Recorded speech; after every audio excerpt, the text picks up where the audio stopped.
ইরাকের একজন বিখ্যাত আলেম মালিক বিন দিনার একবার এক বিশাল মাহফিলে বক্তব্য দিতে দাঁড়ালেন। এক শ্রোতা বলে উঠলেন, আপনার বক্তব্য শুরু করার আগে আমাকে একটি প্রশ্নের উত্তর দিন। মালিক বিন দিনার তাকে প্রশ্নের অনুমতি দিলেন। বয়স্ক শ্রোতা বললেন, আজ থেকে প্রায় 10 বছর আগে আমি আপনাকে মাতাল অবস্থায় পড়ে থাকতে দেখেছি। আপনি সেই অবস্থা থেকে ফিরে এলেন কিভাবে এবং এই ওয়াজের ময়দানে আপনি কিভাবে এলেন? মালিক বিন দিনার কিছুক্ষণ মাথা নিচু করে রইলেন, তারপর বললেন, ঠিক বলেছেন, আমি সেই ব্যক্তি।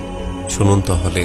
একদিন এক কদরের রাতে মদের দোকান বন্ধ ছিল। দোকানিকে অনেক অনুরোধ করে এক বোতল মদ কিনে বাসায় চলে আসলাম। বাসায় গিয়ে খাবো এই শর্তে।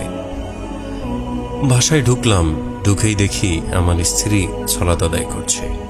আমি আমার ঘরে চলে গেলাম এবং বোতলটা টেবিলে রাখলাম।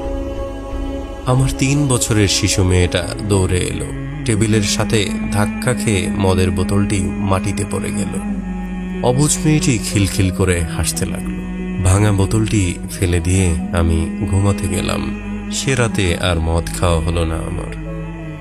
পরের বছর আবার লাইলাতুল কদর এলো। আমি আবার মদ নিয়ে বাড়ি এলাম। বোতলটা টেবিলে রাখলাম। হঠাৎ বোতলটার দিকে তাকাতেই কান্নায় বুক ফেটে গেল। 3 মাস আগে আমার শিশু কন্যাটি মারা গিয়েছে। বোতলটি বাইরে ফেলে দিয়ে ঘুমিয়ে পড়লাম। স্বপ্নে দেখেছি এক বিরাট সাপ আমাকে তাড়া করছে। এত বড় সাপ আমি জীবনে কখনোই দেখিনি। আমি ভয়ে দৌড়াচ্ছি। এমন সময় এক দুর্বল বৃদ্ধকে দেখলাম। বৃদ্ধ আমাকে বলল, আমি খুব দুর্বল এবং ক্ষুধার্ত। এই সাপের সাথে আমি পারবো না। তুমি ওই পাহাড়ের ডান দিকে উঠে যাও। পাহাড়ে গিয়ে দেখি দাউ দাউ আগুন জ্বলছে আর আমার পিছনে এগিয়ে আসছে সেই সাপ। বৃদ্ধের কথা মতো ডান দিকে ছুটে গেলাম। দেখলাম সুন্দর একটা বাগান, বাচ্চারা খেলছে। গেটে দারোয়ান দাঁড়িয়ে আছে। দারোয়ান আমাকে বলল, বাচ্চারা দেখো তো এই লোকটিকে, একে সাপটি খেয়ে ফেলবে, নয়তো আগুনে ফেলে দিবে। দারোয়ানের কথায় বাচ্চারা ছুটে এলো। তার মাঝে আমার মেয়েটাও ছিল। মেয়েটি আমার ডান হাত জড়িয়ে ধরে বাম হাতে থাপ্পড় দিয়ে সাপটিকে দূরে ফেলে দিল। অমনি সাপটি চলে গেল। আমি অবাক হয়ে গেলাম এবং বললাম, মা, তুমি এত ছোট আর এত বড় সাপ তোমায় ভয় পায়? মেয়ে বলল, আমি জান্নাতি মেয়ে, জাহান্নামের সাপ আমায় ভয় পায়।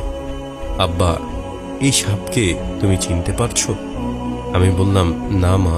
আমার মেয়ে বলল, বাবা, এ তো তোমার নফস। নফসকে তুমি এত বেশি খাবার দিয়েছ যে সে আজ এত বড় এবং এত শক্তিশালী হয়েছে। সে তোমাকে আজ জাহান্নাম পর্যন্ত তাড়িয়ে নিয়ে এসেছে। মেয়েকে বললাম, পথে এক দুর্বল বৃদ্ধ আমাকে এখানে আসার পথ বলে দিয়েছে। সে কে? মেয়ে বলল, তাকেও চিনুনি? সে তোমার আত্মা, সে তোমার রূহ। তাকে তো কোনোদিনও খেতে দাওনি তুমি। সে না খেয়ে এতই দুর্বল হয়ে পড়েছে যে কোনো রকম বেঁচে আছে। সেদিন থেকে আমি আমার রূহকে খাদ্য দিয়ে যাচ্ছি আর নফসের খাবার একেবারেই বন্ধ করে দিয়েছি।